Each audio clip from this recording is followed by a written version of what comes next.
Hey, what's up everybody? This is HD and I'm coming at you guys with another HD commentary here of a very special game. I played this a couple of days ago actually against PainUser, and this was actually broadcasted on my live stream. For all of you guys who may have missed out on that live stream event, I posted it on Facebook. It was at like it was at like 6 in the morning. I woke up in the middle of the night and the very first thing on my mind was play StarCraft, practice for MLG Orlando. And so I decided to hop on and PainUser was there and I started streaming. So this is going to be a 1v1 with me and my, my co-caster, my teammate, and my one of my best friends, PainUser. This is going to be a great game, I think, and it's going to be between me and him. So he's going to be the yellow Terran at the top right-hand corner. As you guys can see here, he is a very good Terran, as you guys all know. Former professional gamer, still got it in him. Every time I see him play, even though he's a little rusty here or there, he's still super solid. And if you guys recall, if you guys stay tuned to the StarCraft 2 community, you guys probably already know that even PainUser out of practice, he placed top 32 at the last MLG, and that was out of hundreds of participants. It was like 300-400 people there, I think. So to place top 32, that's pretty damn good, and I think he made it right into the championship. I think he made it into the championship bracket, and then he was knocked out. I'm not entirely sure, but super solid playstyle and a very damn good Terran at that. So here we are. It's going to be Tal'Darim Altar, and I'm going to be the red Zerg at the top left. And we actually played a series of games. This is actually the one that I thought was the best one out of all of them. So just giving you guys a heads up, we played a bunch of games, and I think it was like 4 or 5, and I decided to pick this one because this one I thought was pretty sweet. And yes, by the way guys, this is a replay view of the game. This isn't first person view because as you guys can see, I was frapsing, and then it was kind of messing with my FPS. And I actually didn't even realize I was frapsing, but I was frapsing, and it was messing with my FPS, so I ended up turning it off because you can't really, if you really want to win, it's hard to fraps because it limits the amount of, obviously it limits the amount of frames you get per second down to 30, and that makes it very difficult to play StarCraft 2. At a high level. Anyway, so I was wishing for cross spawn at this moment, but unfortunately for me, he actually spawned at the worst possible location. And the reason for that being is that a Terran player that spawns here can just quickly mech up, mobilize out, and push right across the map. And if they siege up right here on this low ground area and get a medevac or some kind of unit to scout out on the top, it's pretty rough. They can see the entire vision of the high ground, and they can do a lot of damage. So not the best spawns for me. But fortunately, I was able to pick off that bunker, at least the SCV building it. And one thing that that helped me out to picking off that bunker is, of course, leaving an Overlord at the natural, even while the hatchery is morphing, because you get more vision that way. You can see anything like a bunker coming up outside the range of your hatchery. And it looks like he gets the bunker up. I wasn't too worried at this point. I was like, oh, whatever. I got SCVs. I got drones on that. I don't have to worry about any units coming in. Of course, I have Zerglings here to deflect any Marines. But then he decided to hop a Reaper in there. And I was like, what? So he gets the Reaper in there. He actually ends up getting 3-4 kills on me. Very good micro. And was able to just back on out of there with pretty much a couple of free shots. So gets a 5th drone as well, I believe. From that scouting guy that was just stuck at the front door. However, I did see him lift off the barracks and replace it with a factory because I had the Overlord kind of in this sweet spot. And this is something you can do on Tal'Darim a lot. If you put the Overlord right there on that ledge, then an opponent cannot see it. And it's well, I don't know how he can see it. That's actually kind of weird. All right, I take it back.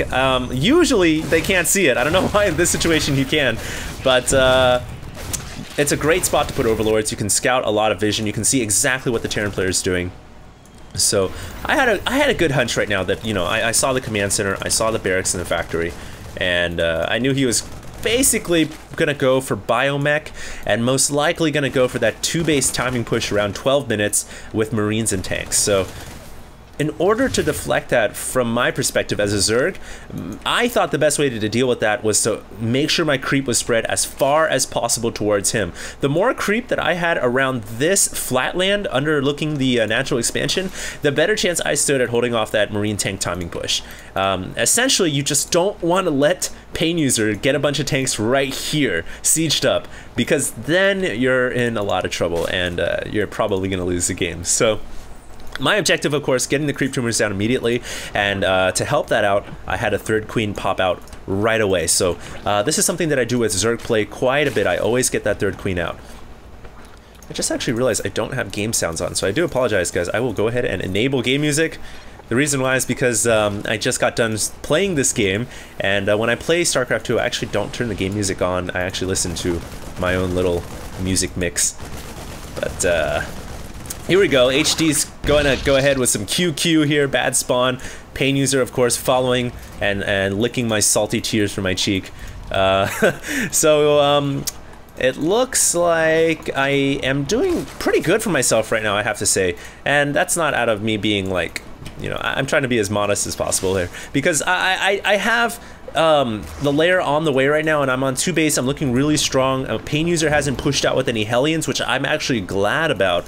I saw that he went right into tanks, and there aren't any Hellions on the way, and that's actually really cool for me because that allows me as a Zerg to just drone up as much as I want, and all I have to worry about is that 2 base timing push. That's the only thing that I have to worry about at this point in the game. No Hellion harass, no Marine dropships, nothing crazy, because he rushed for those tanks so quickly.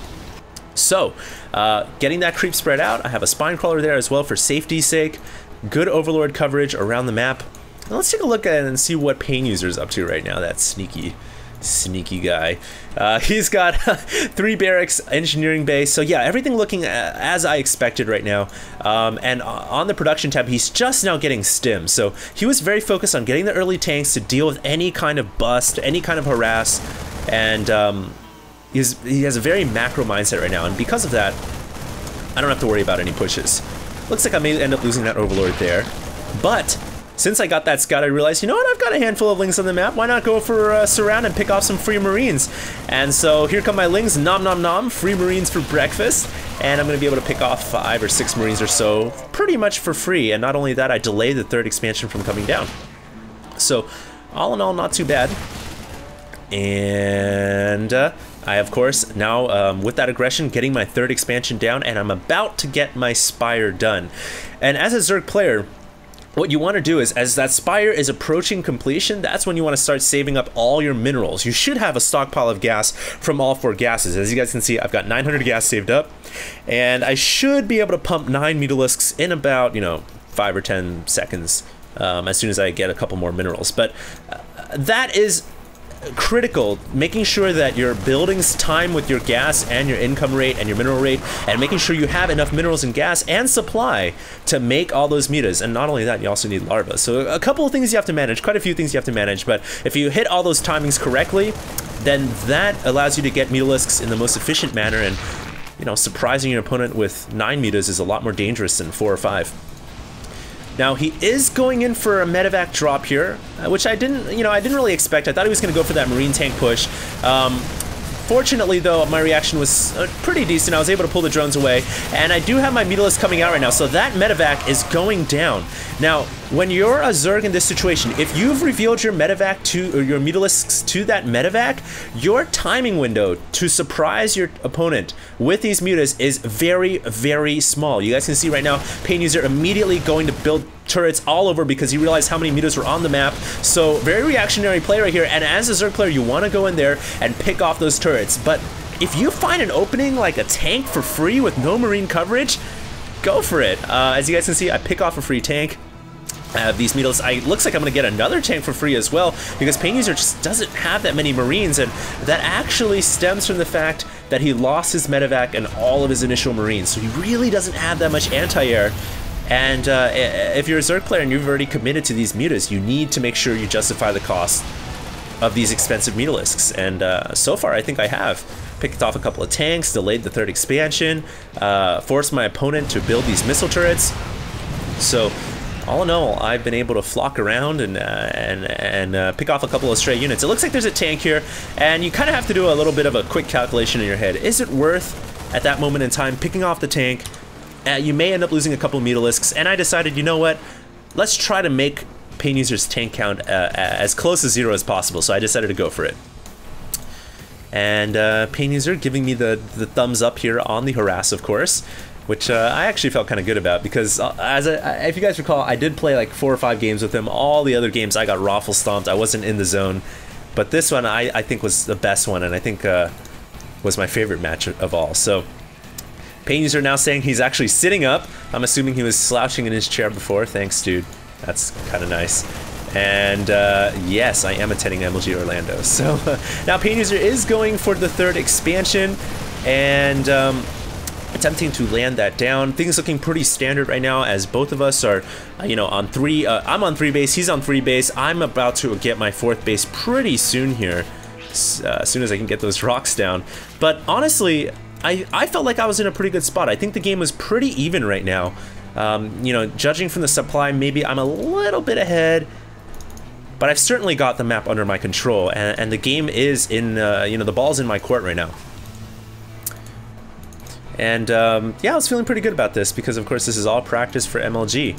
Now, let's see what I've got coming up here. I've got another hatchery. My +1 weapons for flyer attacks is about to finish. I do have the infestation pit down. I'm not a big user of infestors, so a lot of players will be like, you know, why don't you use infestors, HD? I'm more of a muta-baneling kind of guy, and since the infestor nerf, I haven't really seen a need to use infestors all that much. So I kind of sway more with mutas and banelings rather than infestor play, and it's so far worked out pretty well. Now it looks like I'm gonna gear up for another attack here. You always want to make sure you're as active as possible with those mutalisks, and you know, not only, yes, it does take away some of your APM to go on the offensive. You can't macro as hard, but you've got to remember that by doing this, you also take away your opponent's APM. He's got to focus on defenses. He's not going to be able to macro as hard either. So at the end of the day, if you can eke out some damage, it's a win-win situation for you. So I am just going up to Hive right now. I'm getting out my Lings and Banelings. You want to make sure you have a healthy Baneling count at all times, because if your Terran opponent decides to push out and he's got a bunch of Marines, mutas are not going to cut the cheese. They are going to fall so fast as stemmed up Marines, it's not even funny. So you got to make sure you have some Baneling support as well. And all the while, if you've got your opponent contained to these 2 or 3 bases and you've got entire map control, expand. Just that's my policy. I'm expanding at will. I'm also building a bunch of spine crawlers to deal with medevac drops, which high-level Terrans will always use. So I have all my bases covered pretty well, and it looks like I was flying around with my flock of mutas for another harass flyby, but PainUser pushing out at the same time, taking out a couple of my tumors in the middle of the map, and he's actually got a sizable army here, so I was a little concerned, but I have a lot of Lings and Banelings, and I decided to go ahead and run in there with everything I had, and it looks like PainUser immediately decides to just fall back with everything he's got, and I felt pretty good about that situation. Now, at this moment in time, you don't really want to run up the ramp against a Terran player ever because there's so many tanks up there. So I decided, you know what? This is a map that has a feature where you can attack through the back door. Let's go ahead and utilize that back door. So I immediately hop to the top, do as much damage as possible, pull away when the main Terran army arrives. I don't want to ever overcommit to that army. And at the same time, though, also decided to send in a couple of Lings here. And the reason why I did that was to pull his army down south. So that will give me another opportunity to come up top and clean up any SCVs and pick off as much of the economy as possible. So I was able to do a decent amount of damage there. But, you know, we both also traded quite heavily. I think at the end of the day, I lost a lot of army units, but I killed off a lot of his SCVs. And if you guys look at the supply tab, it's still pretty close. So certainly a decent trade at that. But in my eyes, whenever you can attack as a Zerg, just take that opportunity. Why? You don't want to deal with a Terran who's maxed out. So you don't want to deal with a Terran or a Protoss who's maxed out. So attack, attack, attack, trade armies whenever you feel like you have an advantage. So enough about me, let's take a look at PainUser and see what he's up to. He's got a lot of turret coverage, plenty of barracks production here. He is just all out massive barracks production, and he's got a factory or two as well. So, you know, he's mixed in the Thor here, which is actually really smart. A lot of Terran players will just go mass marine tank and they won't add a Thor. A single Thor completely changes the dynamic of ZVT because you can't clump your mutalisks up, and as you guys can see, I have to fly them all over here. My Baneling's destroying almost everything, but not hitting the Marines in the back. PainUser was able to save quite a few Marines, and at this moment I was like, you know what, I might have enough mutalisks to clean this up, and I almost actually did, but with those reinforcement Marines arriving, I decided it was probably the better idea to just fall back and get the hell out of there. Now, one thing that I was lacking here, and this is actually going to end up costing me, is my macro wasn't as on point as it was before, and because of that, I don't have as many banelings. Yes, I have a bunch of lings arriving, but if these lings were out earlier, I could have had them in baneling form much sooner, and banelings right now are what I need to deal with those Marines on my natural. I was able to clean up some of the tanks, actually all the tanks at the bottom, but that means I don't have any banelings to deal with these Marines, and I end up losing almost all of my Mutalisks, and that was a very, very devastating blow. And despite me looking pretty far ahead, I think, or at least in control of this game, just like that, the sides have kind of swung back into PainUser's favor. Unfortunately, that is never a good spot either. Ling's trying to run into that little choke right there. So PainUser's in a good spot, picked off several of my drones. Right now my drone count pretty much dead even with PainUser, which is not really good for a Zerg player, but I do have a lot of bases to fall back on. I've got 1, 2, 3, 4, 5, 6 bases total. PainUser's only just now getting the 4th up, so you know, I'm still in a decent spot. I just need to clear up these Marines in the middle of the map. You guys might also take notice right now that I did have an Ultralisk on the production tab, and that Ultra just popped out. So I'm a big user of Ling, Baneling, Muta, and then falling down into Ultras. Don't ask me why. A lot of guys will be like, well, Ultras are so bad, HD. I love Ultras. Ultras, they're cute, they're fluffy, they're cuddly, they're awesome. And they don't cost as long to make anymore, so they're the best of both worlds. I don't know why I like Ultras so much, I just do. And I'm making Ultras right now with the chitinous plating. You guys might also notice that we keep chatting in the middle of the game here, and the reason there it goes. They just keep popping up. The reason for that is because as you guys remember, I did play this on stream, and I'm sure a lot of you guys remember watching this on the stream as well. And I invited a bunch of players who were watching to actually live spec the game, and that ended up being a bad idea because there's so many people in the game, it ended up lagging every 5 seconds or so. So it's kind of brutal. And that's the reason why we have constant little chat logs popping up. Anyways, PainUser here going for a double medevac drop into my main. I was totally aware of this, but the problem here was I was also having to deal with this Terran tank encampment right at my natural expansion, and this is what good Terrans will do. They will leave an army at the front and harass you with medevacs in the back, and that forces you to split your army to deal with both attacking parties at the same time. It's a very difficult task to do, and unfortunately it just kind of pushed my multitasking to the limit, and PainUser was able to just excrete maximum damage here. And unfortunately, Ultras without Baneling support aren't very good. I mean, I love Ultras and everything, but they're just not very good against Banelings. So at this point I was like, oh no, I was so close to winning. So I decided to drop the almost F-bomb, but not quite, and I give him the good game. So I felt like that was a pretty good game between me and PainUser. Me and him are good friends. If you guys saw any trash talking between us, it was all in good fun. Yeah, that was that. I think that was one of my better games versus PainUser. Despite him absolutely slaughtering me towards the end, I think I was able to hold him toe-to-toe for a good 20 minutes, and it could have swung either way, I feel like, until the very end. So that's all for me in terms of getting practice in before Orlando. I've got to get on this flight for Atlantic City pretty soon, so I hope you guys enjoyed all these videos that I pre-broadcasted for you guys. I believe this will be my last one, and yeah, guys, once again, tune in to IPL, tune in to MLG. I'll be casting and playing, and that's all I gotta say about that, guys. I love you all. This is HD, signing out.